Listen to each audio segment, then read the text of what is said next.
Seja muito bem-vindo a mais um episódio do Papo com Quem Faz. E hoje o nosso convidado é um cara que faz algumas delícias no mundo dos sorvetes. Vai ser no mínimo um papo gostoso. Putz, não, papo gostoso, vai trazer muito insight, tenho certeza que muita inspiração e transformação para você que está nos assistindo. O nosso convidado, ele é sorveteiro, mas ele tem uma formação em contabilidade, pós-graduado em finanças corporativas, mercados de capitais, tem uma experiência de mais de 15 anos no mercado corporativo e fez uma transição de carreira há mais ou menos uns 2 anos. Com vocês, Rodrigo Silva. Fala aí, pessoal, tudo bom? Como vai, Edgar, Daniel? Muito obrigado pelo convite, estou muito feliz aqui. Vamos lá falar um pouco para a galera, contar um pouco da história, ver o que consigo contribuir com todos aí. Tenho certeza que vai contribuir muito. Quer dar um recado inicial aí para a galera? Seja bem-vindo, Rodrigo. Bom, como nós falamos aqui no início, né? Hoje é o dia de falar de coisas gostosas, né? Então, antes de a gente entrar nesse mérito, eu gostaria que o Rodrigo contasse um pouquinho da história dele, Perfeito. né? De como ele chegou até aqui. Cara, vou começar do começo, como diz a história, né? Bom, sou o filho mais velho de 2 nordestinos, também sou nordestino, nascido em Recife. Com 1 ano de idade, nós fomos para o Rio de Janeiro para tentar uma vida melhor, tal, e tivemos uma vida, acho que tão difícil quanto qualquer outro brasileiro. Por situações pessoais, meu pai teve alcoolismo, ele é alcoólatra, mas em recuperação, então 20 anos sem consumir álcool. A gente resolveu, quando eu tinha 17 anos, vir para São Paulo, justamente para mudar de ambiente. Isso na ideia de que a gente tivesse uma nova estrutura familiar. E aí, com isso, aos 17 anos, quando eu vim para São Paulo, meu primeiro contato foi com sorvete. É muito louco isso. Ah, legal. Eu lembrei isso há uns 3, 4 anos. Eu vim trabalhar numa loja de um tio meu e ele vendia aquele sorvete italiano, que era tipo McDonald's. Então, vim pra cá, pra São Paulo, foi o meu primeiro contato com o sorvete. Até então, não imaginava que em algum momento na vida voltaria a ter contato. Até então, só comendo, porque eu gosto de comer. Somos 3, eu Quem acho. não gosta, né? Bom, e aí, com isso, com uns 18, 19 anos, ali trabalhando, poxa, eu fui picado pelo bicho, acho que do empreendedorismo, mas eu não sabia o que era isso. Na verdade, eu pensava em fazer alguma coisa para mudar de vida mesmo, né? Via meu tio ali bem sucedido, tal, isso realmente abriu minha cabeça. Foi quando, de fato, eu resolvi replicar o negócio dele. Então, eu saio de lá com em média 20 anos de idade e replico o negócio dele, que era uma casa de produtos naturais, que a gente chama de casa nordestina, que tem queijos, produtos do norte, Charque, nordeste, chá, etc. Uhum. Bom, a primeira foi um sucesso. Então, com 20 anos, cara, eu tava com outra vida já. E resolvi abrir a segunda em sociedade, com familiares. E aí que veio o primeiro baque, né? De fato, eu botei os pés pelas mãos e tive a primeira queda. Quebrei, e por responsabilidade total minha, e também por falta de conhecimento. Isso eu só fui saber um pouco lá na frente, né? E aí, quando eu quebrei, foi aquela situação assim, bem difícil, porque você tem que voltar para casa da família, toda uma questão assim, e orgulho bate, Deixar seu né? ego de lado um Deixar o pouco. ego de lado, que é difícil, né? Acho que a primeira coisa que te vence, se você não conseguir controlar, é o ego, né, cara? Uhum. Eu acho que a gente é ser humano e de vez em quando você ainda se pega nisso. Você tem que falar, ó, vamos baixar a bola aí que tudo pode acontecer. Bom, aconteceu isso e aí eu saio de uma estabilidade até então financeira para uma dívida com 20 anos de em torno de R$ 200.000. E aí volto para casa da minha mãe e recomeço a minha vida ali. E ali começo a voltar a trabalhar para terceiros, né, como CLT. E então o meu objetivo a partir dali foi quitar esta dívida. Porque, cara, uma coisa de fato, eu morei, né? A minha família é uma família, em certo ponto, disfuncional, no aspecto que meus pais não têm escolaridade. E eu acho que é a realidade de muitas pessoas. Eu sou o primeiro filho a fazer graduação, pós-graduação, viajar para o exterior, coisas assim que até então hoje, até o acesso com a internet, a gente tem mais capacidade de entender, né? Até pouco tempo, minha mãe não entendia o que eu fazia, né, no mercado. Falou, como assim você não trabalha de sábado? Tem que trabalhar. Falei, não, trabalho, mas só que de outra forma. Aham. Beleza. Então aí voltei a trabalhar para terceiros. Com 1 ano e meio trabalhando, eu consegui negociar essa dívida com a ajuda da minha mãe, do meu pai, e quitei. E aí, refletindo, cara, foi um processo assim de digerir mesmo, sabe? O ego, os problemas, tudo que aconteceu. Eu falei, faltou instrução para mim, de fato. Se eu soubesse separar a diferença do dinheiro da empresa e do meu dinheiro, esse BO não tinha acontecido. E aí que eu começo a minha trajetória no mundo acadêmico, né? O meu primeiro desafio foi fazer um curso técnico em contabilidade que eu fiz no Senac Osasco. Uhum. Cara, foi um divisor de águas ali. Porque aquilo me abriu a cabeça num nível tão grande. E hoje se fala muito, não faça faculdade, etc. Cara, eu não sei se te dizer que se curso A ou B vai fazer você mudar de vida. Mas o ambiente universitário, o ambiente de estudos, vai fazer com que a sua cabeça exploda. Então, se você se dá essa oportunidade, é algo assim completamente favorável ao teu sucesso. Um curso universitário, ele não vai te garantir um sucesso na sua vida, mas com certeza vai te dar uma base melhor para que você alcance esse sucesso almejado, né? Concordo plenamente com a sua afirmação. Então, foi onde deu o primeiro passo e tive contatos assim, com professores muito sensacionais. E eu levo para a vida um, chamado Adalto. Esse cara me deu a primeira oportunidade de trabalho, cara, assim, no segmento de contabilidade. E trabalhei com ele acho que durante 6 a 8 meses. E quando eu fui falar para ele que uma empresa multinacional já em seguida estava me chamando, ele foi o primeiro cara a falar o seguinte, cara, eu sabia que era transitório, vaza, vai. E eu falei, cara, um dia eu vou poder te agradecer da forma correta. E tem uma coisa que ele me deixou na cabeça, que até hoje eu sempre relembro, que é o seguinte, quer me agradecer? Dê oportunidade pro próximo. Então, na minha vida, eu tenho uma filosofia.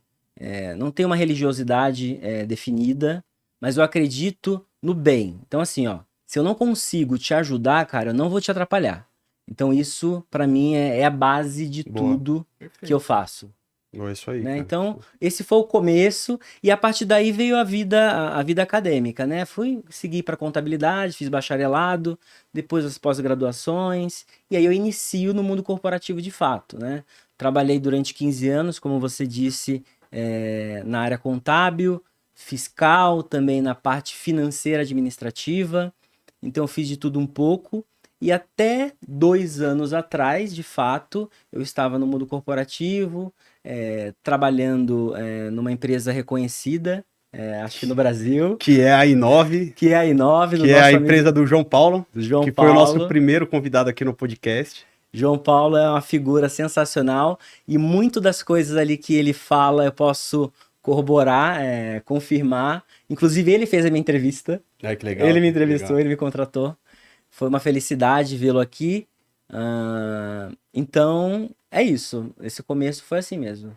Difícil, mas todo mundo passa por situações, né? Boa, é isso aí. Sim. E me diz uma coisa, como que foi esse processo de transição para sair do mundo corporativo para empreender? Você já tinha tido essa experiência do empreendedorismo, mas como que foi essa transição? E uma segunda pergunta é, você levou algum tipo de medo, de receio daquela sua primeira empreitada, né, que até certo ponto foi de sucesso, mas depois houve a quebra. Como que você lidou com esse, digamos, medo, se é que você tinha esse medo? Não, total. Medo faz parte da vida, senão você capota. Às vezes é até bom, né? Te É dar uma até travadinha. bom, dá uma aí. travadinha. Mas o medo, ele não pode te congelar, te incapacitar, né? Sim. E Exatamente. também, quando você está no ambiente, tem situações que as pessoas vão te empurrar ou vão te puxar e cabe você a entender qual é teu momento. Eu ali, o que aconteceu, cara? É muito doido e eu vou te falar uma coisa que eu sempre tive essa questão de empreender dentro dos lugares. Como você mesmo trouxe aqui, então, a Inove é cliente da Dop Dolato. Sim, sim. Então a gente teve... E da Legal Comply também. Isso, então, a gente teve uma troca. Uhum. Então eu sempre me envolvi em problema. Eu sempre buscava os problemas. Então, empreender para mim é você resolver problema. Identificar um problema. Identificar um Resolvê-lo. problema e resolvê-lo. Então, dentro dos lugares, eu tinha essa característica. Não à toa, de fato, eu falo com orgulho, os lugares que eu trabalhei hoje em dia, eu tive um crescimento exponencial, porque eu não era aquele tipo colaborador, que não está errado, cada um faz a forma com que acha, que fazia o que estava descrito no seu job description ali e tocava a vida. Não, calma aí, tem alguma coisa aí no jurídico? Me dá aqui e tal. Então, isso para mim sempre foi muito dinâmico. E que é algo que de fato faz a diferença. Se você, colaborador, faz só o que é pedido, você não entrega algo mais, saiba que você não vai ter um algo mais. Não espere isso do seu empregador. Porque justamente o que nós, empresários, queremos é que você tenha uma preocupação a mais e com isso certamente você vai ser reconhecido. Valor gera valor e entrega valor, né? Claro. Exatamente. Então não tem para onde correr nesse sentido. E aí, respondendo diretamente a pergunta, sim, muito receio. Tava com uma vida estabilizada, fazia minha viagem internacional todo ano, né? Tinha uma vida tranquila, nada cheio de luxo, mas uma vida que para mim tava ok. Tava confortável, né? Confortável. E aí, de fato, não foi um impulso meu retornar, de fato, ao mercado do empreendedorismo, né? Eu fui, assim, meio que empurrado, vamos colocar assim. Tá. Meu cunhado, que hoje é meu sócio, e o irmão dele também, que somos em 3 na empreitada Belari. Caraca, não basta ser sócio do cunhado, ainda trouxe o irmão do O cunhado irmão também. do cunhado, é 2 contra 1, tô brincando. Não, assim, mas um dos receios era esse, família, cara. Você fala, cara... Desafiador, hein? Desafiador. Se hoje em dia, nas festinhas de domingo ou no Natal, tem aquele quebra-pau da política, imagina empreender com família. É que nem advogado, né? Advogado, churrasco de família é uma tortura. Vem aqui um pouquinho, me tira uma dúvida. Sempre tem um tira-dúvidas ali do churrasco. Né? Tira. Não, e no meu caso, como eu sou contador, meu caso era o IR. Cara, me lembra, todo abril ali a galera tava em cima de mim. Bom, então assim, tinha um medo de, cara, skin the game, porque eu tinha que tirar dinheiro do bolso, colocar num negócio que eu não tinha certeza. Tinha o receio de empreender com a família, mas também tinha uma coisa muito de segurança, porque eu conhecia os princípios, eu conheço os princípios deles, né? Uhum. E esses princípios são bem fundamentados e também faz parte dos meus. Então eu falei assim, ó, no mínimo vai dar errado. E aí um pacto, entre aspas, que a gente fez foi o seguinte, cara, se um dia acabar, vai acabar bem, independente de qualquer coisa. E a gente falou, então, o que a gente vai fazer? Né? Então foi bem na época, assim, no meio que pós-pandemia, a gente estava fazendo caminhadas na rua, e até então, assim, surgiram várias situações, a gente identificou várias possibilidades de investir juntos, e lembramos que um amigo nosso em comum, que já era do mercado sorveteiro, tinha indicado a gente a entrar nesse segmento, e aí a gente resolveu visitá-lo, lá em São José do Rio Preto. Ficamos lá 2 dias e entendemos o negócio, vimos assim que é um negócio interessante, com margens legais, assim, que daria para trabalhar. E até então ali a ideia era ter uma loja, produzir o sorvetinho, tal, e vender. Ponto. E aí voltamos para São Paulo. Quando a gente voltou, uns 15, 20 dias depois, eu pensei que o negócio estava meio... relaxou, tá tudo certo. Chega um dos sócios, assim, ó, com um contrato na mesa. Tá alugado o ponto. Que é aquele ponto onde a gente inaugurou a primeira loja. E a partir dali startou todo um trabalho de divisão de tarefas para que a gente conseguisse colocar a Belari, até então sem o nome, em pé em 6 meses. Então boa. isso. Isso aí. E aí, o que você sentiu ali, o frio na barriga, qual que foi para você sair do seu CLT e se entregar de cabeça no empreendedor aí na Belari? Primeiro ponto é a segurança mesmo, né? Você sabe que, bem ou mal, você fala que você tem uma segurança no mundo corporativo, não é uma segurança. Não existe, né? Não existe a segurança, até porque você Estabilidade não existe. Não existe. Mas você tem uma visão, um sentimento. Não tem aquela história do sentido de insegurança quando você tá na rua? Às vezes você tá fora do país, você fala, nossa, mas tô bem aqui. Lá pode ser o lugar mais com criminalidade possível, mas a tua cabeça até se desarma. Sim. A mesma coisa aconteceu comigo, né? Eu falei, cara, eu vou perder algo garantido e agora? Se não der certo? Mas aí, ao mesmo tempo, eu fiz um trabalho comigo de quê? De planejamento. É. Então, foi quando a gente iniciou esse processo, eu fiz um trabalho que eu iria largar ou sair do mundo corporativo com pelo menos um ano, né? Um ano e meio. Que eu conseguiria reduzir o meu estilo de vida, porque até então fazia coisas que eu queria fazer para poder guardar uma grana e ter um pulmão onde eu não dependesse da Belari. Porque uma empresa, no início, se ela começa a bancar situações, custos, despesas, foi o que eu aprendi com a minha primeira. Uhum. Dos sócios, até então, para você ter uma ideia, até 3 meses atrás, ninguém tinha salário. E a Belari tem salário, eu falo, prolabore, nem dividendos, nem nada. Então, por quê? A ideia era fazer o ecossistema Belari se reproduzir, crescer e crescer e crescer. Então foi isso. Me estruturei financeiramente para que eu conseguisse entrar tranquilo, entre aspas, né? Tá bom. Foi isso. Boa. O que você disse, eu acho que é o grande erro de boa parte das pessoas que começam a empreender sem algum tipo de conhecimento de base, que é justamente você confundir finanças pessoais com as da empresa. Esse talvez seja um dos grandes motivos do fechamento das empresas, né? Dos motivos que levam as empresas à falência. E eu tenho uma curiosidade, de onde vem o nome Belari? Ah, legal.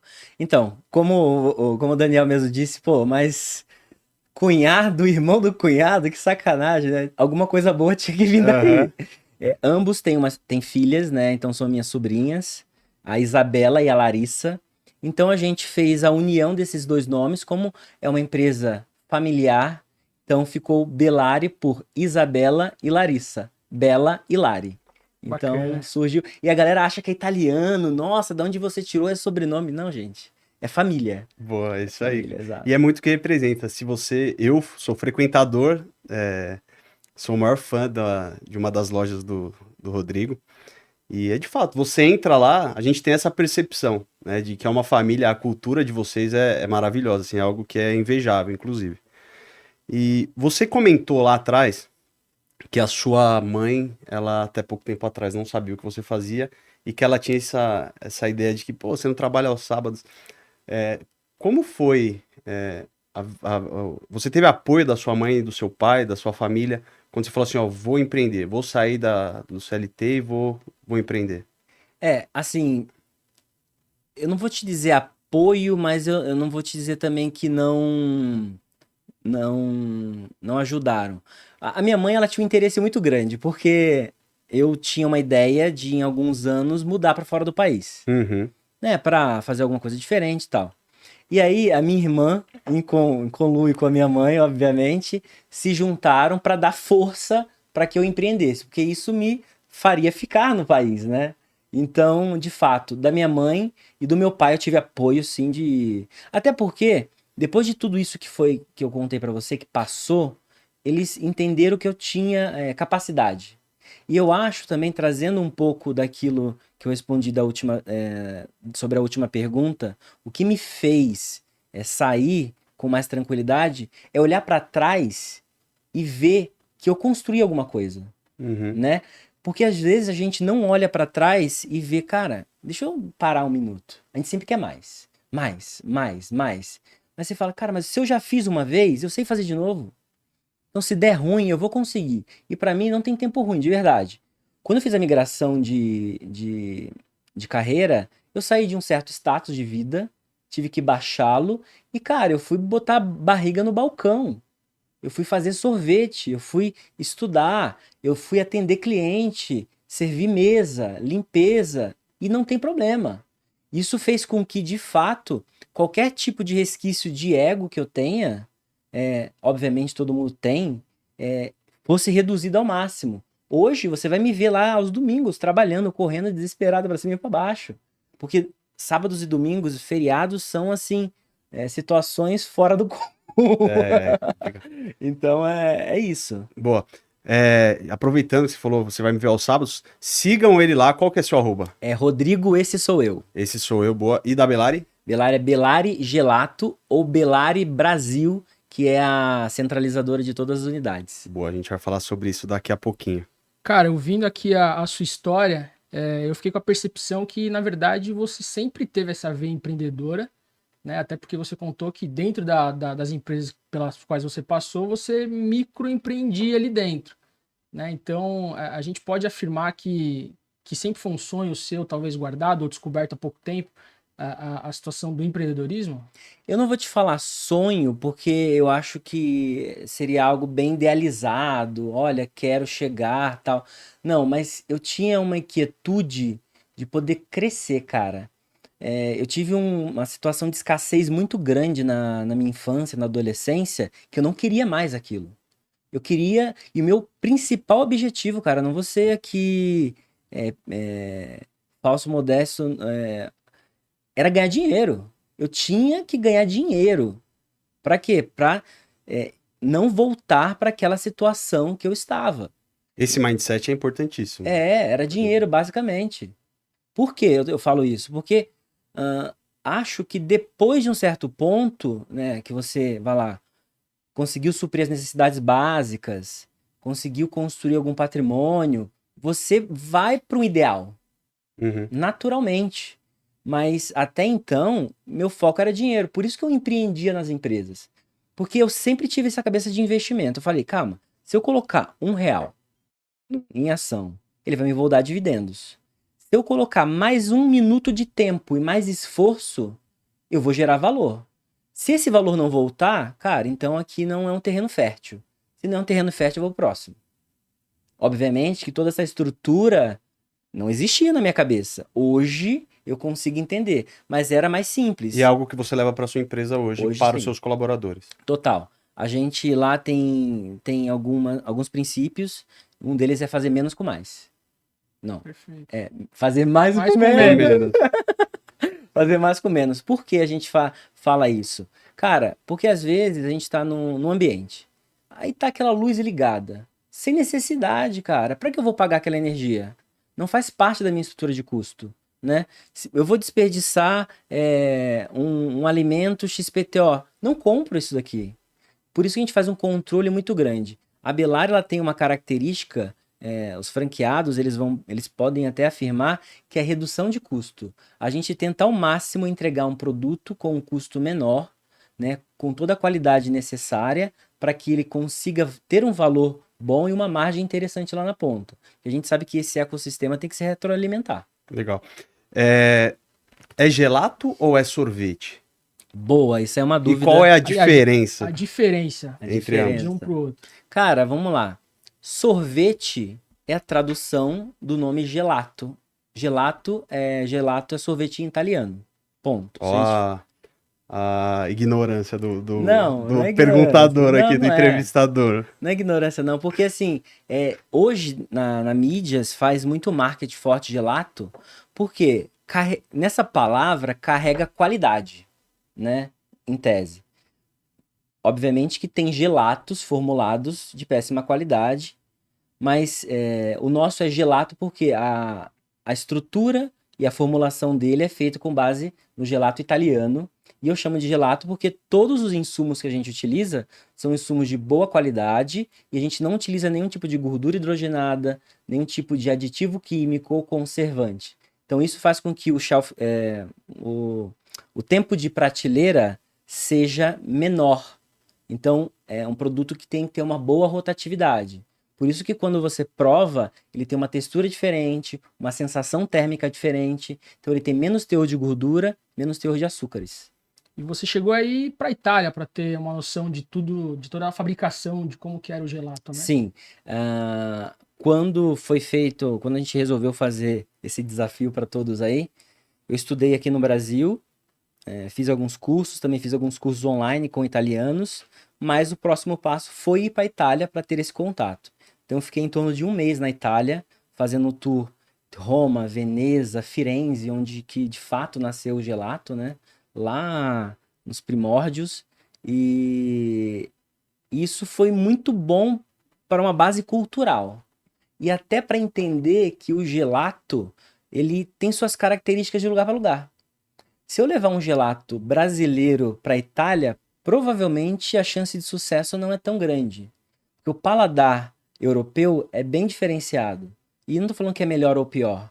O paladar brasileiro, ele é mais açucarado. Uhum. Então eu preciso ter mais notas de doce para que a galera consuma e também tenha, obviamente, eu faço um produto para o público, né? Se eu vou fazer um produto só para mim, frustração. Então o público me pede, eu consigo desenvolver e a gente entrega o que o público quer. Boa. Novamente, ajustando uma dor do cliente, né? Sim. E uma dúvida que eu tenho, porque como eu disse, eu sou um frequentador e você que está assistindo a gente precisa frequentar uma das unidades da Belari. A gente vai falar um pouco mais pra frente. E tem um sabor lá, dois na realidade. Quando eu vou, eu só peço ele. Que é o de maracujá e o de limão siciliano. Cara, que loucura. E com a casquinha de maracujá que vocês fabricam, né? Fabricamos. Tudo feito lá. 90% dos produtos que a Belari vende e ela produz, né? Fora alguns outros coberturas, etc, que não. Porque a gente entende que o quanto mais você faz dentro de casa, você consegue ter o controle de qualidade e também você consegue se diferenciar. Você não vira uma commodity. Uhum. Então todas as receitas, elas são produzidas por mim, desenvolvidas por mim. Isso faz com que, cara, você pode provar um maracujá em outro lugar tão bom quanto, mas não vai ser igual. Então, esse maracujá que você provou, ele tem 48% só de fruta. Então, isso denota o quê? Cara, você tá basicamente tomando um suco bem concentrado de maracujá e que tem uma textura diferenciada. O limão siciliano também. É para quem gosta. Sim. Tem pessoas que vai lá e fala, meu Deus, o que é isso? De fato, porque são sabores, assim, bem presentes. E é o que a gente busca. A gente busca a pancada. Eu não quero que você... Olha que gostosinho. Não, cara, você vai gostar ou você não vai gostar. Eu vejo assim, quando eu chego lá na loja, que é muito próximo da minha casa, eu vejo aquela... como que é? Aquela geladeira, não é geladeira que fala? Como que é? Expositora. O expositora e Isso. tal, com, cara, uma variedade de sabores, e eu recebo no WhatsApp, eu vejo no Instagram, que todo dia tem um sabor novo. De onde surgem essas ideias, cara? Porque é muito sabor. É muito sabor. Ó, vamos lá. Hoje a Belari tem homologado em torno de 80 sabores. Uhum. E cada época do ano a gente faz sabores comemorativos. Então, por exemplo, vamos ter agora Dia das Crianças, a gente vai ter o sabor Lotus, que é aquele Teve o da biscoito. Barbie, não foi? Da Quando deu aquele Barbie, boom do lançamento filme. de filme. Teve daquele das mentes. Divertidamente. Divertidamente. Natal a gente tem de chocotone, tem de E biscoito. tudo receita sua. Tudo receita. E aí, respondendo de onde vem. Alguns são pesquisas, porque nada se cria do zero, né? Sim. Você busca referências internacionais. Eu converso com muitos amigos aqui no Brasil também. A gente tem um grupo bem forte dos gelateiros aqui no Brasil. E, além disso, tem muito cliente que vem e pede. Eu estava ontem, quarta-feira, sentado na Belari. De vez em quando eu vou para lá fazer trabalho, olhar escritório, né? E chegou o cara lá pra mim, o apelido ele vai saber, Suquita. O Suquita chegou pra mim, ele é cliente nosso, assim, desde quando abriu. Falou assim, Rodrigão, seguinte, cara, fui em tal lugar, tal marca grande aqui, e provei esse gelato e uma calda de prestígio. Cara, você tem que ter aqui, porque eu quero comer o da Belari. Falei, cara, sério? Sério, tô desenvolvendo um gelato e uma calda específica de prestígio pra esse cara. Legal. E vocês hoje tem algum sabor? Eu vejo assim, muito o pistache, né? Eu acho que tá hoje na moda o pistache. Pistache Tem algum sabor que é o da casa, digamos assim? Da casa é o próprio Belari. A gente Belari. tem o Belari, ele foi desenvolvido porque uma das sobrinhas gosta muito de morango e leite. Então eu fiz um morango base leite com uma cobertura de chocolate branco. Aí não tem como dar errado, né? E vocês dentro dessa variedade, vocês têm sem glúten, sem lactose, para Sim. atender todos os públicos. A gente, quando a gente desenvolveu a Belari, a ideia foi abraçar e tem uma palavra que a gente usa, é respeito lá, né? E respeito em todos os aspectos. Tudo que eu conseguir trazer para dentro da Belari no sentido de diferenciação, eu vou trazer. Então, nós temos produtos sem lactose, sem glúten, sem açúcar, né? Porque é uma demanda tanto para quem está em dieta, quanto para pessoas que têm problema com diabetes, né? Que são utilizados os edulcorantes. Temos produtos proteicos, que é para a galera maromba. Temos produtos para pet. Olha que legal. Exato. Então, você que vai lá na Belari, só pedir, é de graça, a gente dá um picolézinho natural pro seu pet e ainda o ossinho é para limpeza dos dentes dele. Olha Então, a gente que da hora. pensa em abraçar criançada. A criança, a gente tem sabores com redução de açúcares também. A gente tem um espaço kids gigante na unidade Meu filho Osasco. adora, meu filho adora. Gosta, né? É sensacional. É, cara. Inclusive, eu acho que o nosso nosso próximo papo podia ser na Belari, viu? Porque eu já tô com água na boca aqui. Cara, verdade. Vamos gravar um lá. Vamos gravar lá uma coisa que você vai gostar. Legal. E você falou bastante sobre unidades e comentou da franqueadora. Como que se deu essa ideia de expandir o negócio através desse modelo e não por lojas próprias? Vocês têm interesse em ter loja própria alguma mais ou não? Só franqueados? Respondendo de trás para frente, não, agora só franquia mesmo, por concentração, para a gente ter atenção nos franqueados e expandir a marca nesse sentido. Na verdade, a Belari nasceu com o intuito de ter uma loja e juntar a família. Com 4, 5 meses, a operação estava num nível meio que profissional. Então a gente abriu a loja com 3 colaboradores, abriu no dia 1. No dia 3 já tinham 6, no dia 10 tinham 8, e a gente ficou assim, tentando captar gente.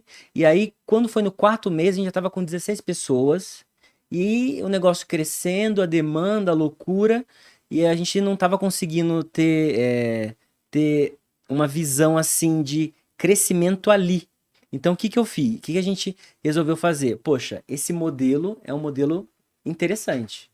Por ele ser interessante, a gente vai acabar fazendo o quê? Padronizando. Quando a gente padroniza esse modelo, a gente formata em modelo de franquia. Que é o quê? Cara, eu consegui ter esse modelo aqui de sucesso. Vou chancelar. Então, eu chamei uma consultoria. Essa consultoria validou todo o modelo de negócio e nos ajudou a estruturar toda a questão de manuais, procedimentos, colocar no papel a cultura da empresa, treinamentos, um playbook completo das ações de implantação. E quando foi com 1 ano e 2 meses de processo, a gente resolveu começar as vendas, né, de unidades franqueadas. E aí iniciou esse processo todo que está agora. Hoje vocês são em quantos colaboradores? Dentro da Belari e também da Belari Osasco e fábrica? Belari Osasco mais fábrica, a gente tem um total de 26 colaboradores e estamos contratando. E qual que é o momento da franquia? Hoje vocês estão com quantos franqueados? Hoje, franqueados, nós temos o total de 6. Mas temos um total de 8 unidades já negociadas, 5 unidades em funcionamento e mais 2 em processo de finalização. E quais são os modelos de franquia que você tem hoje? Hoje a gente trabalha basicamente com 2 modelos, tá? A gente tem 3 implantados, mas a gente trabalha com 2, que é o modelo quiosque, que você vai ver em shoppings. O primeiro dele foi no Shopping Continental, é uma divisa de São Paulo com Osasco. E temos o modelo de loja padrão, que é uma loja que vai entre 100 metros a 150 metros. A partir daí, a gente chama de mega loja, que é o modelo que a gente tem na loja de Osasco, que ele tem em torno de 300 metros da unidade completa. Boa. E tem intenção de ter um quiosque? Sim. Os quiosques, a gente já está em negociação do segundo. Fechamos uma venda essa semana. Ele vai ser implantado, a gente ainda não tem determinado, a gente não sabe exatamente onde vai ser implantado, mas já foi negociado. Temos uma previsão também de uma implantação no Itaim Bibi, de um outro quiosque. Então, em média, a gente já está com 3 quiosques bem em andamento. E qual que é o maior desafio nesse processo de expansão através de franquias? Cara, o maior desafio, de fato, é a padronização. Porque o cliente que vai numa unidade, ele quer ser atendido, e obviamente com razão, e ele quer comer o mesmo produto. Sim. Não à toa, a gente optou pela centralização de produção. Hoje a gente tem uma fábrica, né, que abastece todas as unidades com uma logística própria nesse momento, justamente para garantir que aquele produto na unidade A vai ser o mesmo na unidade B. E o outro desafio é gente, né? É treinamento, treinamento, treinamento, para que o atendimento seja tão bom quanto a nossa unidade inicial, nossa unidade de Osasco. E você pensa em ir para outros estados? Tem essa possibilidade? Temos sim. Hoje a gente está trabalhando muito o cinturão aqui São Paulo e Rio de Janeiro, mas a gente já tem oportunidades em Curitiba. A gente está para analisar essa oportunidade, principalmente para testar a questão de logística. Esse vai ser um desafio Total. tremendo para vocês, né? Completamente. A logística no Brasil já é difícil e a logística congelada é difícil e cara. E para quem tem interesse em montar uma franquia da Bellari, quais são as dicas que você dá? Investimento inicial? O investimento inicial, a depender do modelo e do tamanho, ele vai de 160 a um quiosque e a partir de 400 uma unidade. Aí você vai falar, você vai comparar com outras marcas do mercado, você fala, meu, mas está muito diferente, porque marca tal pede um investimento mínimo de 1 milhão. De fato. A gente fez uma estrutura para facilitar a implementação das unidades. E como é isso? Justamente centralizando a nossa produção. Ao centralizar a produção, o meu franqueado lá na ponta, ele economiza em torno de 300 a 400 mil reais em maquinário, que ele teria necessidade de ter em cada unidade. Então isso ajuda a pessoa a ter o sonho de empreender, ela implementar mais facilmente uma unidade Bellari, e também garante que o produto vai chegar na qualidade em todas as unidades. E como que funciona, para quem não sabe, explica um pouco como que funciona esse processo de interesse, desde o interesse na aquisição de uma franquia, que tipo de suporte vocês oferecem? Explica um pouquinho para quem ainda não tem essa noção e tem interesse em empreender nesse modelo. Perfeito. A franquia Bellari, ela vai funcionar da seguinte forma. Você foi lá, você gostou, você se interessou, ou você está navegando na internet buscando alguma forma de empreender no segmento de sorvete, que é um dos que mais cresce. Para você ter uma ideia, em média, o brasileiro ele consome apenas 5 litros de gelato, né, sorvete, por ano. Muito diferente na Itália. E na Itália, na verdade eu falo Itália, mas é Europa. Na Europa, o gelato ele não é uma sobremesa, ele já é um alimento. Aqui no Brasil a gente enxerga ainda como sobremesa. Putz, se meu filho souber disso, cara, Nós estamos quero perdidos. jantar gelato, papai. Ih, aí já lascou. Porque se você pegar os macronutrientes, eles são divididos, né, entre proteína, carboidrato e gorduras, que são basicamente esses macronutrientes que tem no gelato. Uhum. Então, ele pode ser classificado como sorvete. Obviamente que ele tem uma carga de gordura um pouco maior do que um alimento normal, tem que ser consumido com moderação e etc. Mas ele traz no caso da Bellari, ele traz toda uma questão de redução desses princípios. Ponto. A pessoa teve esse interesse, ela vai entrar em contato com a gente via internet, automaticamente ela vai receber uma apresentação com todas as informações sobre a Bellari, cultura, unidades, referências, para que ela possa ficar à vontade e conversar com os nossos franqueados. A gente trabalha muito na transparência.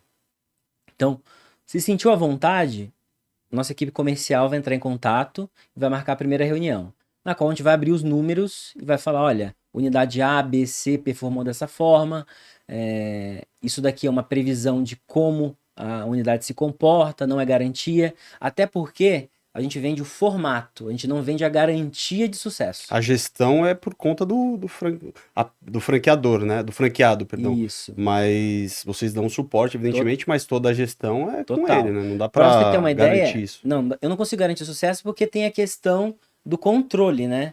Então, mas assim, para você ter uma ideia, nós temos um sistema de ERP que eu consigo lá no meu gestor entender se o faturamento faz sentido com a compra. Então eu consigo entender se o cara tá exagerando no sorvete, se ele tá colocando a menos, se tá prejudicando o cliente, se teve muito desperdício, e aí eu consigo dar esses feedbacks praticamente semanais. Então, hoje, como a estrutura, como o tamanho da Belar ainda é pequeno, eu faço isso pessoalmente e vou nas lojas dando esse feedback. Então, ó, poxa, vamos mudar isso daqui, fazendo assim, a gente tem que melhorar tal indicador, e as coisas vão funcionando assim. A Belari, ela produz praticamente 90%, então você compra praticamente todos os insumos meus. Mas a nossa ideia é o quê? Que você compre o necessário para o seu faturamento. Eu não quero te entupir de produto, Uhum. porque a ideia é você ser sustentável, não ser sustentado. Sim, boa. É isso aí. Então, a gente dá esse suporte, a gente tem o suporte operacional. Hoje, todos os sócios, eles estão dentro da operação em certo ponto. Então, os franqueados que entrarem agora, eu acho que até os 20 primeiros franqueados têm mentorias com a gente. Então, escutam experiências. Eu não falei aqui, você trouxe um pouco do meu currículo, mas os meus sócios, eles têm um currículo mais extenso ainda na questão comercial, na questão de varejo. Então, eles estão há mais de 20 anos com empresas de varejo, distribuição, que traz uma carga de conhecimento muito grande. E isso faz com que a gente consiga transmitir isso para a ponta, dando mais segurança. Hoje vocês fabricam em média quantos quilos de Hoje, gelato? em média, a gente tem capacidade produtiva para 20 toneladas. Mas hoje a gente fabrica em torno de 8 toneladas mês. Era para eu ter perguntado isso lá atrás, mas eu vou perguntar agora. Vocês têm outros tipos de produto, né? Sim. Então vocês têm, mas acho que todos com gelato ou não? Temos, assim, na verdade a gente faz uma composição, mas o cliente também pode ir lá e consumir sem o gelato. Hoje a gente entende que a Belari Gelato, ela é uma casa de sobremesas. E a gente também entende que ela é um lugar de entretenimento. Então, eu acho que ela vai sofrendo uma metamorfose conforme cada novo passo que a gente vai dando, né? Então, hoje você chega na Belari, você tem um ambiente bacana, que você consegue conversar com todo mundo, tem uma música legal, tem lugar para criançada, você consegue deixar a criança ir namorar um pouquinho. Ah, não quero tomar um gelato. Tem sobremesa sem gelato. Ah, mas eu quero produto sem açúcar. Tem sobremesa, tem gelato sem açúcar. Você não precisa ficar amarrado. Tem pessoas que chegam lá 1 da tarde e sai 5 da tarde. Mas isso é um desafio para você também, porque lá, pelo menos na unidade de Osasco, você tem mesas. Temos. E como que você gerencia isso, cara? Porque, por exemplo, eu costumo frequentar mais durante os dias da semana. Aham, mais Então, tranquilo. mais tranquilo. Mas eu fui, por exemplo, agora no final de semana, tava lotado, cara. Lotado. E é um desafio, né, cara? Porque se o cara ficar lá 2, 3 horas, como que você Não tem como consegue... expulsar a pessoa de Não, lá, né? é muito interessante o nosso comportamento, né? Mas aparentemente, o brasileiro, ele fica muito tempo quando ele percebe que não tem uma necessidade. Nos finais de semana, você vê muito lotado pelo fluxo, mas em média, a galera fica menos de 1 hora. Ah, legal. Entende? Porque assim, tem a questão, poxa, tem uma fila, a galera se incomoda, né? Tem que pensar Tem no um- próximo, né? Tem tem uma um bom empatia. senso, né? Tem um bom senso, tem uma empatia. E não à toa também, a gente tinha, a unidade de Osasco, ela começou com 100 metros quadrados, a gente expandiu pro lado, então ela já tem mais de 200 metros quadrados agora, então ela tem 3 salões. Então a gente tem em média 80 mesas vezes, então deve ter uns 160 lugares, né? Também conta com valet para poder trazer mais conveniência, e isso faz com que o público, no final de semana principalmente, não tem jeito. Dando um recado, se você for na Belara final de semana, vai ter uma filinha básica, mas vale a pena esperar, que vai dar tudo certo. E essa fila é um sinal de extrema qualidade, como eu mesmo posso provar. Qualidade, exato. Cara, eu acho que para você que quer empreender, a gente tá falando bastante sobre franquias e tal, eu gostaria de te dar 2 dicas. Quando você vai escolher qual é o mercado que você vai empreender, comprar uma franquia. Primeira delas, eu acho que é você pesquisar bastante como a franqueadora e as franquias que já estão abertas se comportam atualmente. Isso faz né? parte, inclusive, tem uma lei específica, né? Os advogados devem saber É. melhor do que eu, que é a lei das franquias. Faz parte de toda uma transparência. Tem um documento chamado COF. na qual quando o... Coffee é circular de oferta de franquia, então ali Exato, perfeito. é onde tá todas as... Onde está todo descritivo, onde tem todas as empresas homologadas, onde tem os históricos, onde você consegue enxergar, é um currículo da empresa, né, com referências para que você, se for contratar, né, porque você acaba contratando a Velari, né, então você consegue analisar. Tem dados de mercado, tem dados de franqueados, tem informações sigilosas, por isso que você assina um termo de confidencialidade. E a gente trabalha de uma forma mais transparente possível.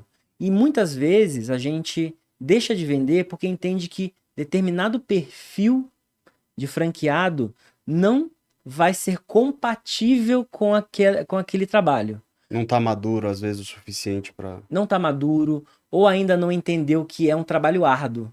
De fato, ter uma franquia é uma coisa muito boa, empreender. Mas você vai ter um trabalho muito duro em horas. E não dá para você terceirizar. Você pode, logicamente, ter alguém de confiança ali que vai tocar o negócio Sim, como um mas gerente. o início você vai ter que estar lá dentro. Não tem jeito, porque é uma implantação. Você vai ter que dominar aquilo para que você consiga cobrar do seu gerente, do seu líder. Por exemplo, obviamente isso aconteceu comigo e com os sócios por necessidade, no sentido da evolução. Então eu sei fazer casquinha, sei fazer sorvete, sei fazer a sobremesa, sei servir, sei tirar prato, sei servir café, limpar banheiro, sei tudo. Mas isso aí é muito importante, até porque se você não tiver essa expertise, como que você vai cobrar o seu colaborador para fazer do jeito que deve ser feito? Perfeito. Né? E até por isso a importância dos processos. Você criar um processo para esse tipo de Exato. situação. A gente tem todos os books de processo, então vamos lá. Como abrir a loja? Tem lá. Passo 1. Retirar tal coisa, abrir a vitrine, fazer a limpeza de item tal, ligar a vitrine na temperatura Y, para que a gente consiga ter essa padronização. Então a gente tem padronização de processos, padronização de horários, de uniformes, o máximo possível com que você encontre na unidade A, você vai encontrar na unidade B. Boa. Isso para você que é empreendedor também é um baita insight. Tenha processos na sua empresa. A sua vida com processos bem definidos, bem desenhados, vai ser, eu tenho absoluta certeza que vai ser um pouco mais fácil. A gente falou da circular da oferta de franquia, desse momento inicial ali de uma discussão sobre contratar ou não. Mas uma outra dica que eu gostaria muito de trazer é: infelizmente, nem sempre essa circular de oferta de franquia, o papel aceita tudo, né? Tudo. Então, nem sempre o que está ali na circular de oferta de franquia, o que te mostram naquele momento inicial da contratação, ela reflete o que é De fato. após a contratação. Perfeito. Então, o que a gente vê bastante, né, no mundo jurídico são franqueadoras que largam o franqueado e você que se vire. Então, assim, faça sua gestão da forma que você tem, e aí, logicamente, as chances de falir é muito maior, de você ter que fechar as portas. A falta de padronização do produto, do serviço, certamente vai existir. Então, busque sempre entender qual é o momento antes da contratação. Então, analise as unidades que já estão abertas, analise como a franqueadora ela se porta perante o mercado, mas também busque entender como ela se porta durante o seu contrato de franquia, porque isso é de extrema importância. Não deixe de fazer isso. É bem importante isso, bem importante você, de fato, pegar a lista de franqueados, conversar com os franqueados, entender como funciona esse processo. Nosso contrato, para você ter uma ideia, ele prevê multas dos dois lados. A gente fala, leia e leve seu advogado. Se eu quebrar, lá a gente chama de quebra de gôndola, né? Se você não entregar o produto no tempo hábil, etc., isso refletir num prejuízo, eu posso ser multado como franqueador, né? Por parte do meu cliente, né? Que é o franqueado, no caso. Também a gente se compromete em que aspecto? Você vai ver que no mercado existem vários modelos de franquias. Nosso modelo, ele reduz a 2% o valor de royalties. Royalties é uma taxa que você paga sobre ou faturamento ou alguma métrica que é definido. E zero a nossa taxa de marketing. Por quê? a gente entende que você tem que vender produto. Onde a franqueadora vai ganhar dinheiro? Você vendendo produto. Então, se você não tiver produto, logo você não vende, logo a franqueadora não tem retorno. Então, isso força com que a franqueadora bata na fábrica para a fábrica avançar e ter toda a capacidade produtiva e a capacidade de logística para entregar tudo que seja necessário para os franqueados. Pela minha análise, a Belari hoje ela é um exemplo daquele velho ditado do ganha-ganha, né? Então, pelo que eu vejo no mercado estudando, existem muitas franqueadoras que elas querem ganhar o dinheiro delas e esquecer um pouco A taxa de franquia, né? taxa de franquia lá em Elas se cima. importam com isso, né? A taxa Royalties. de franquia, os royalties no bolso dela mensalmente, mas a entrega Zero. zero. E até, por exemplo, vocês têm a fabricação própria do sorvete. Então, logicamente, vocês têm os custos e precisam ganhar em cima disso. Agora, tem franqueadora, cara, que eu vejo que eles cobram um valor sobre a compra do produto de um outro. terceiro. Aham. Então, assim, não faz sentido. Não faz. Pelo que eu vejo, a postura de vocês é perfeita. E é por isso que vocês estão tendo esse crescimento tão exponencial, digamos assim. Sim, e tem um aspecto interessante de ter um compromisso que é o seguinte: existem, obviamente, produtos que a gente não produz, que a gente também revende. E é assim, ó, ou é a preço de mercado ou mais barato que o mercado. Qual é o nosso intuito? Ter uma demanda gigante. Aí vamos supor, preciso de um doce de leite tal. Então, quanto mais demanda eu tenho, mais capacidade de negociação lá na ponta eu tenho. Logo, eu trago esse desconto para dentro, repasso para os meus franqueados, isso melhora a margem deles, fazem com que eles vendem melhor, se tornem mais franqueados, porque é muito melhor, na minha concepção hoje, eu ter 100 franquias e 50 franqueados do que ter 100 e 100. Entende? Uhum. Então eu quero que o franqueado 1, ele tenha 2, 3 unidades. Porque isso vai fazer com que... E ele só vai conseguir fazer isso com duas possibilidades. Confiando e entendendo que a gestão, a parceria, o ganha-ganha é efetivo. E entendendo que a margem dele está ali garantida. Né? Então a gente pensa assim. Boa. Cara, e qual foi o maior desafio? O maior desafio não, a pergunta era outra. Qual a característica que você descobriu nesse processo todo que o Rodrigo tem? Que você não imaginava lá atrás e você falou, cara, olha isso aqui que eu descobri sobre mim mesmo. Tem alguma coisa assim? Cara, tem... Eu não sabia que eu era tão resiliente. Assim, que eu... Porque eu sempre fui uma pessoa, de fato, de iniciar algumas coisas e não concluí-las. Mas eu fui... Hoje eu consigo entender que, de fato, essa necessidade de você bater mais vezes, vai, uma hora vai sair. Não ir pro lado da teimosia, porque eu acho que nem é meu perfil, mas insistir um pouco mais e se desafiar, porque, como eu disse, é familiar. Eu tinha um preconceito gigantesco com isso, né? Eu falava, não, jamais. Porque o meu primeiro histórico lá também foi com família. Tá. Então eu falei, segundo, não quero isso daí não, deixa eu tranquilo aqui. Já tava calejado. Já tava calejado, é gato escaldada, né? Então, dei esse passo, então falei, acho que a resiliência agora faz parte da minha vida. Eu tento mais vezes. Legal. Pô, isso aí. E tendo em vista aí, até complementando essa pergunta, diante de todo esse panorama, né? As experiências que você viveu, qual é o que você pode identificar que é o seu propósito hoje? O que te move? Ó, eu vou ser sincero, nesse momento o que me move é expandir a marca Belari. Eu quero que a marca esteja em todo canto do Brasil. De fato. Eu quero entrar no aeroporto, ver um outdoor gigantesco. Pra você ter uma ideia, é tão pira minha que eu vou nesses centros logísticos, eu falo assim pra galera, logo logo tu vai ter a marca da Belari ali. Mas isso é uma característica, né, cara, do empreendedor. Você precisa sonhar. Cara. Sonhar pequeno dá o mesmo Dá o trabalho mesmo que sonhar trabalho. grande. Então, assim, a expansão da marca Belari, e eu não vou nem te falar expansão para só ganhar dinheiro. Não, eu quero ver a marca Belari em todos os lugares, cara. Eu quero patrocinar esse podcast, eu quero... Boa aí, boa aí. Agora eu Pô, gostei. agora já era, agora eu gostei. Então, isso vai fazer com que a gente trabalhe um outro ponto que é muito importante do empreendedor, que não é só venda, é o equity, né? Sim. É o branding da marca, porque já é um outro jogo. É um jogo completamente diferente que eu quero jogar. Boa. E é isso. Cara, e a gente não falou de um ponto muito interessante que eu acompanho direto, né? Tenho você no Instagram, tá, Belari? E eu vejo que você tá atendendo um público de influenciadores, de famosos. Fala um pouco como que aconteceu isso, cara. Cara, loucura. Um belo dia, tava em casa, domingo, recebo uma ligação de uma assessora que trabalha com a gente. Hoje ela trabalha com vocês, antes ela trabalhava já ou não? Não, ela trabalhava. A gente fez Tá. uma parceria, chama Recomendo, a empresa.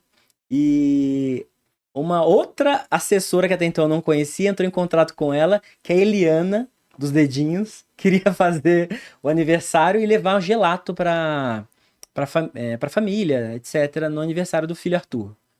E em menos de 3 horas o carrinho tava pronto e eu tava lá. Falei que sim, bum, botei o carrinho lá. Eu mesmo atendi, conversei com a galera, tal, não sei o quê. E aí essa parceria que essa assessora até então que eu não conhecia, chama Andréa Guimarães, que ela é uma das maiores, se não a maior do Brasil em eventos. Ela que faz todas as festas. Terça-feira eu estava no Camarote Placar, vendo o show do Bruno Mars. Belari tava lá dentro. Aí sim. É. Pô, me arruma um ingresso no próximo, pra ver se você consegue. Você é São Paulino? Não, que é Corinthians. Corinthians, né? Então, assim, agora a gente tem uma parceria muito boa, de ganha-ganha. É uma parceria que a gente já tem praticamente 1 ano. A gente faz famosos como Simone, Rodrigo Faro, Celso Portiolli. É uma galera assim. Boca Rosa, eu vi Boca também. Rosa, exato. Então, cara, é muito bom, porque corrobora com a questão do branding, né? De marca, de você estar presente, de você ser validado. Tem uma questão do Rapidinho, Não, desculpa te atrapalhar. Você recebe alguma coisa ou é só por uma questão de marca mesmo, de você aumentar a sua marca para esse público? Tem 2 modelos. Tem situações que eu recebo custo. Então, poxa, vai conseguir te ajudar com custo de transporte, de locomoção, atendimento. Isso pode acontecer. Ou às vezes é 100% investimento da Belari. Porque a gente pensa o seguinte: hoje existe um custo em mídia, né? E esse custo não é barato. Claro. Se eu consigo ter acesso a figuras, a artistas que podem validar o meu produto, pelo consumo do meu produto, cara, é muito mais, né, ao meu ver, inteligente e econômico do que eu conseguir uma grana para patrocinar uma ação de marketing específica. Então, grande parte, a maioria, é bancado pela Belari. A prova social é de fato uma das melhores formas de você mostrar o seu produto e é uma forma de você vender também. Então, se você tem a possibilidade de ter uma prova social, e aí a gente não tá nem falando de famosos. Se você tem dentro do seu mercado, dentro do seu ramo de atuação, alguma estrela, a gente falou muito no episódio do Johnny Martins sobre essa questão. Então, se você tem a sua estrela dentro do seu mercado, por exemplo, você advogado de supermercado, alguma coisa nesse sentido. Então, se você tem um supermercado dentro da sua região que vai te validar para os outros, cara, busque, faça o que for possível e necessário para conseguir ele dentro de uma questão ética e legal, evidentemente. Mas não pense só a curto prazo, pense a longo prazo e por mais que eventualmente você não ganhe dinheiro agora, pense nesse ganho de dinheiro posteriormente. Wellington, Rodrigo, a gente tá... chamei de Wellington porque é Wellington Rodrigo. É o Wellington Rodrigo, exato. Então, não tô errado, É não muito tô nome. Mas a gente está chegando ao final do podcast e eu queria que você deixasse uma mensagem para quem quer empreender, para quem está assistindo a gente no YouTube, está ouvindo no Spotify. Que tipo de mensagem você pode transmitir para esse público? E até para os que têm a possibilidade, eventualmente, de tornar o seu negócio uma franqueadora. Deixa essa mensagem para gente. Cara, procure problema. Vai atrás dele porque automaticamente você vai buscar uma solução. Você buscando essa solução, você empacota e aí você consegue ou fazer para você ou você vende essa solução desse problema. Simples. Meu irmão, Maravilha. obrigado pela sua Valeu, presença. eu que Episódio agradeço. top. Deixa aí suas redes sociais de novo para quem ainda não tá seguindo lá. Perfeito. Ó, Belari Brasil, do jeito que fala mesmo, Belari Brasil, e Rodrigo, esse sou eu. Sigam eu, né, Edgar Dolata, e Daniel Dopp. sigam Papo com Quem Faz, Legal Comply, Dop Dolata Advogados também no Instagram, nas redes sociais de modo geral. Deixe o seu like nesse vídeo, se inscreve no canal, ativa o sininho para você receber todas as notificações dos vídeos que sairão no futuro. Compartilha ele com todo mundo que você conhece e deixa aqui nos comentários qual foi o maior insight que você teve nesse episódio. Muito obrigado pela sua audiência e a gente se vê na próxima semana. Corra pra Belari. Vamos Bora. lá, gente.